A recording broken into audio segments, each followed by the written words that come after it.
We have just concluded our two-day meeting of NATO foreign ministers, and I can only say we had very productive discussions. Obviously, we addressed the situation in Ukraine and the Middle East, how we can better support Ukraine through the long winter ahead and help it prevail against the Russian war of aggression. And Russia's malign activities on NATO territory were discussed. Yesterday, NATO ministers were joined by His Majesty King Abdullah II of Jordan. Jordan is one of NATO's most important partners in the Middle East. I want to thank His Majesty for his personal leadership and support to our alliance. In times like these, it is important to have friends and partners around the globe. And I'm glad to say that His Majesty is a steadfast friend of NATO and has been so now for many years. We will open our NATO liaison office in Amman soon to further deepen these ties. Yesterday we discussed Iran's destabilizing role in its immediate neighborhood, backing militant groups, and its support for Russia's illegal war in Europe through the provision of deadly Shahed drones. The increasing alignment of Russia, China, North Korea and Iran highlights the global nature of the threats we face, including the escalating dangers of the ongoing war in Ukraine. In return for troops and weapons, Russia is providing North Korea with support, missile and nuclear programs. These developments could destabilize the Korean Peninsula and even threaten the United States. So Russia's illegal war in Ukraine threatens us all. And that is why we will continue to stand together, Europe and North America, alongside our international partners, to keep our 1 billion people safe. We also had a working dinner of the NATO-Ukraine Council with Ukrainian Foreign Minister Andriy Sybiha. Ukraine is facing relentless bombardment targeting civilian areas and critical infrastructure. And Russia is making gains along the front line, though at a high cost. This could be Ukraine's most difficult winter since 2022. We discussed what more allies can do to provide critical ammunition and air defenses. As Russia steps up its attacks and expands the war with the aid of North Korean troops and weapons. Allies are working to deliver on the financial pledge of 40 billion euros in security assistance for Ukraine in 2024. And I expect the new command in Wiesbaden, the NATO Security Assistance and Training for Ukraine, to be fully operational by the end of this year. But we must do more than just keep Ukraine in the fight. We must provide enough support to change the trajectory of this conflict once and for all. Yesterday we were also joined by the new EU High Representative Kaja Kallas. The EU is an essential partner and we cooperate on a range of issues, from our support to Ukraine to military mobility and ramping up defense production. I'm looking forward to building on this cooperation. Today, ministers discussed Russia's increasingly aggressive posture, as well as its escalating campaign of hostile actions in NATO countries. We have seen a steep increase of these attacks, and we must hold the perpetrators to account. Both Russia and China have tried to destabilize our countries and divide our societies with acts of sabotage, cyber attacks and energy blackmail. So today ministers agreed a set of proactive measures to counter Russia's hostile and cyber activities. These include enhanced intelligence exchange, more exercises, better protection of critical infrastructure, improved cyber defense and tougher action against Russia's shadow fleet of oil exporting ships. And we will work closely together with the EU on these issues. And with that, I'm ready to take your questions. Thank you. We'll start with Interfax in the middle there.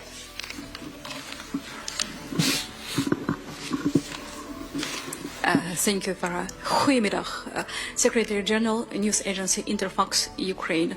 Irina Sumer, you just said that it's not enough to support Ukraine, but we have to provide assistance which change trajectory of this war? Actually, what do you mean concretely? And second question, if I may, of course, this weekend, this Sunday, President of Ukraine, Zelensky, during the press conference with a new president of European Council, Costa, said that he wants to see at the negotiation table with Russia, EU and NATO. I'm not asking you about conditions for this negotiation. We heard you yesterday. I would like to know if you do aware about this position of Ukrainian side, and do you really actually see NATO as a negotiator at the negotiation table? Thank you. Well, let's combine the two questions, because changing the trajectory means that we want to bring Ukraine in a position of strength so that one day the Ukrainian government can enter into talks with the Russians on how to end this conflict. But it should be the Ukrainian government to decide that, and it should be from a position of strength. So changing the trajectory means that where the front line is now moving westwards, we have to make sure that Ukraine is in a position of strength, so that in those negotiations Ukraine can get what it wants, and we can prevent Putin from getting what he wanted when he started this full onslaught on Ukraine. Obviously, when we get to that moment, and I think we all pray for the moment when that will arrive, for that moment to arrive, where peace talks could start, we will have to discuss many things. It will be Ukraine in the lead, but at the same time there will nobody be others involved. I'm not going now to speculate who will be at the table or who will not be at the table, because I think we should concentrate completely and fully now on making sure that Ukraine gets to that position. So no comments from me now on who should then be negotiating. Okay, thank you. We'll go to Deutsche Welle. Yeah, in the fourth row. Thank you for this opportunity. Hi, I'm Ksenia Good morning. Polska, Deutsche Yeah, Welle. yeah. And my question is quite, well, it's not simple, but it sounds simple. Oh, is yeah. Ukraine closer now to NATO membership than it was before this meeting? Because we all know what they came here with, and their position was quite strong and categorical that there's no alternative. So is it closer now to being a NATO member or not? Well, let's not forget that in 2008, already in Bucharest, there was the decision that the future of Ukraine should be in NATO. And we have had the decision in Washington on the irreversible path towards NATO. And basically, since early 2022, countries have been working on bilateral agreements with Ukraine to make sure that we do everything to get them in a position of strength. We have the pledge, we have the command in Wiesbaden, and all of this is building the bridge towards NATO. But I think what allies also agree upon is that the first priority now should be for Ukraine to be in that position that they can start negotiations from this position of strength with the Russians. That now is priority number 1, 2 and 3.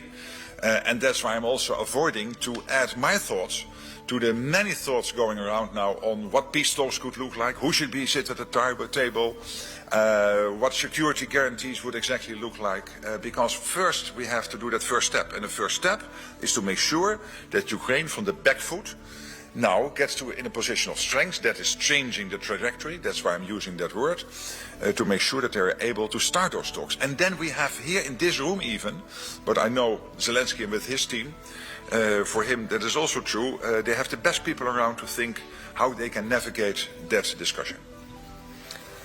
Okay, I'll go to AFP, third row. Thank you very much, Secretary General. Max Lenny, AFP. Just wanted to come back on something you said in your introduction. You said that Russia is now supporting North Korea's missile and nuclear programs, which I think before you were always warning and the G7 was warning about potential support. So has this intelligence assessment changed, that Russia is now providing nuclear support to North Korea, and how can you give us any details on that? And then on the hybrid strategy that you're potentially working on for The Hague, you say you've agreed to come up with proactive measures.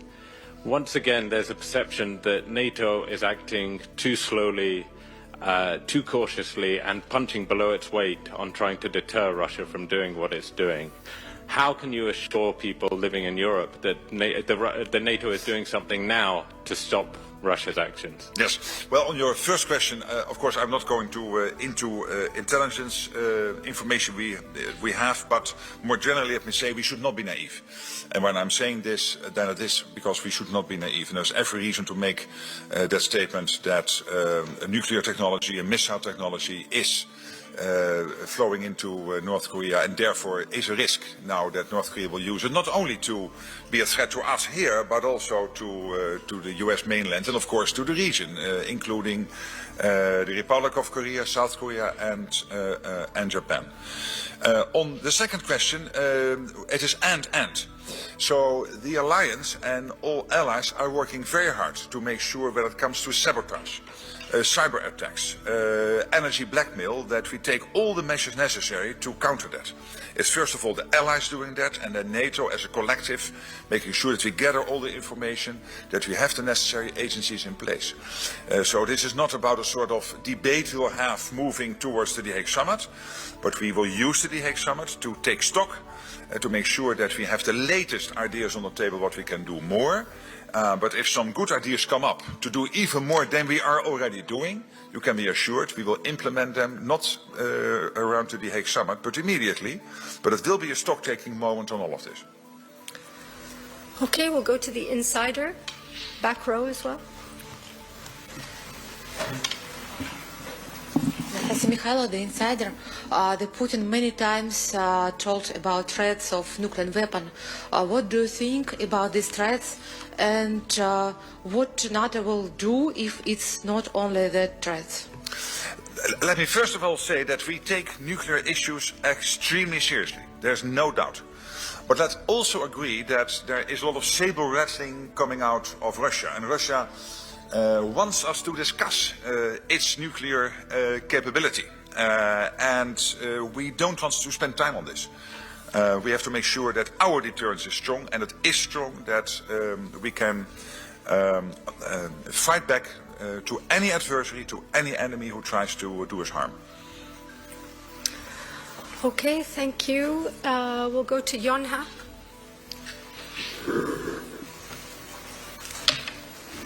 Thank you. Binna from Yonhap News Agency. Yesterday you said about the North Korean troops, you're going just to make a general statement, but since the meeting is over, I was wondering if the minister from Ukraine has shared any details on the casualties or numbers during the meeting. And also this morning you mentioned about the political chaos in South Korea. And are you worried that the ongoing political chaos can affect the cooperation with NATO and between NATO and South Korea regarding the DPRK troops issue? Thank you.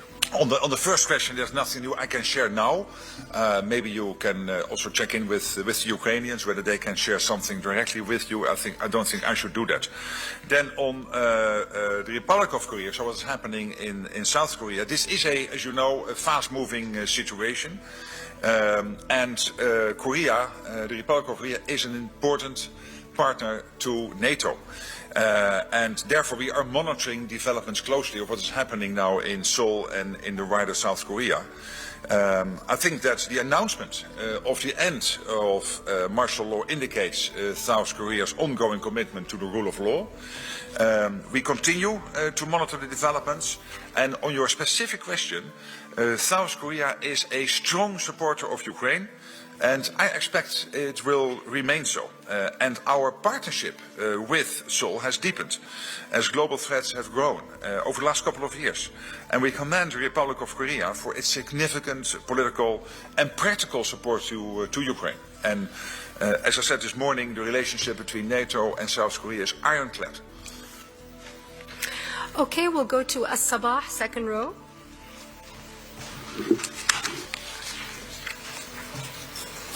Thank you, Secretary General. I'm Asiatus from Tunisia, and as you have noticed, there is a lot of journalists from the Middle East. Right. Now, I'll move you back to the situation in the Middle East, and you mentioned the participation of King of Jordan in your meetings. So was there any clear or concrete measures to what's going on in Gaza, where thousands were killed, regarding ceasefire in Lebanon, regarding the advancement or the advancing of the militia in Raqqa, in Syria, in Aleppo, Syria. Was there any position of NATO regarding yesterday UN declaration that 157 nations recognized the Palestinian state? Thank you. Yes, thank you for that very relevant question. Let me first make clear, of course, and we know all of us and all of you know this, that NATO is a transatlantic defense organization, so that means that it doesn't extend to the Middle East. However, we are very much following what's happening there. Of course, NATO is active in some countries on their request to help them building up, for example, their defense forces. Take, for example, the NATO mission in Iraq, but also in other countries in the southern neighborhood. We have a very close contact. Of course, with Jordan, we have a very close cooperation. We are going to open an office in Amman early next year to basically facilitate that relationship. And yesterday was an opportunity for us, with somebody who is probably more than anyone able to explain what is happening in the region, give his views on this, not to come to decisions, but for us as 32 allies to understand better, to navigate the crisis. We are all very worried, obviously, about the humanitarian situation in Gaza. We applaud the ceasefire in Lebanon, but we should not be naive. Let's hope that the ceasefire holds. But that means that Iran and its proxies have to live up to what they committed in this ceasefire.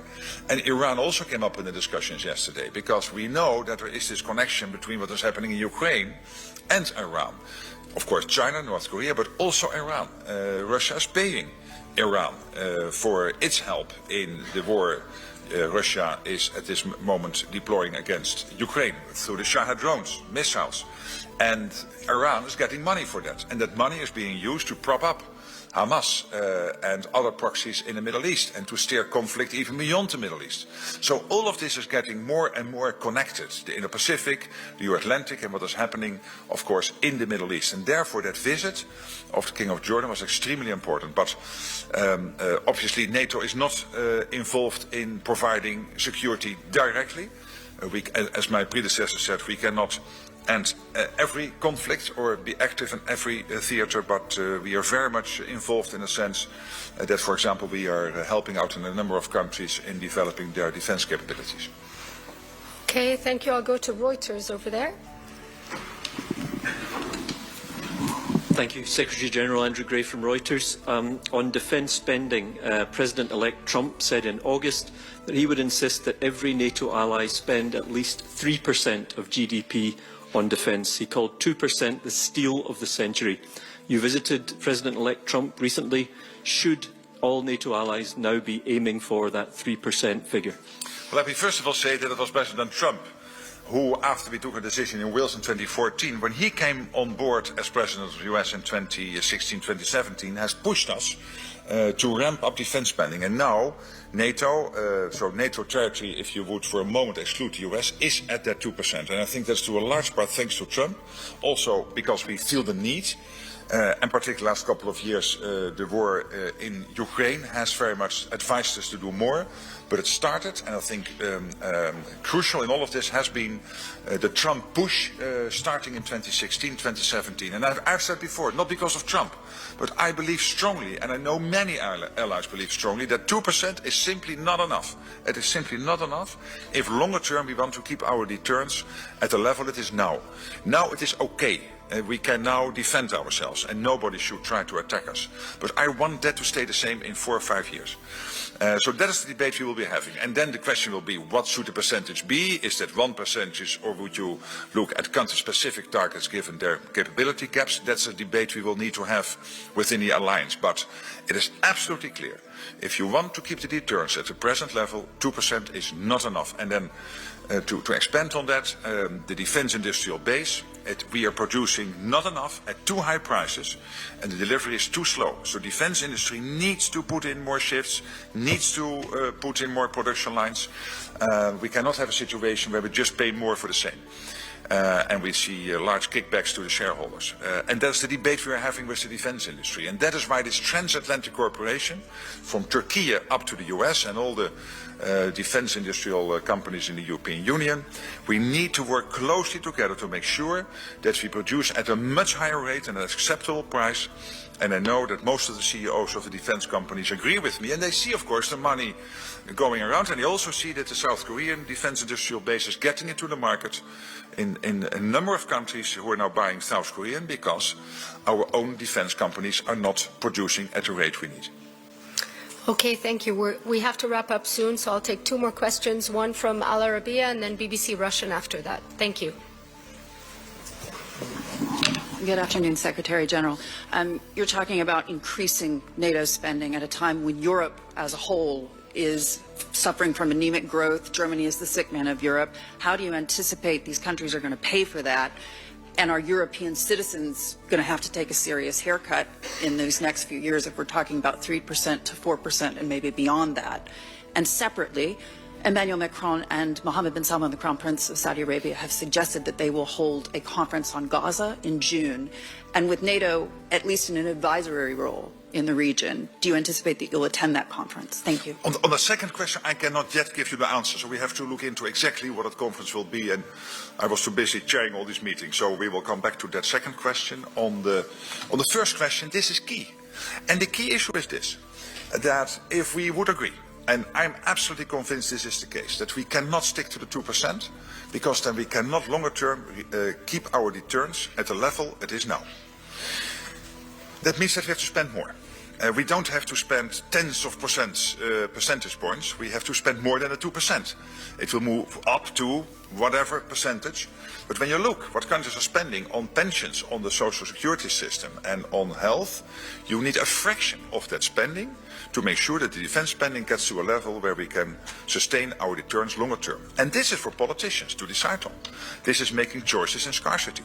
Because there are always too many demands on the money, which is always limited. And this is why you have politicians. To, one, make sure that there are enough jobs, that the economy is doing well, and secondly, to keep your country safe.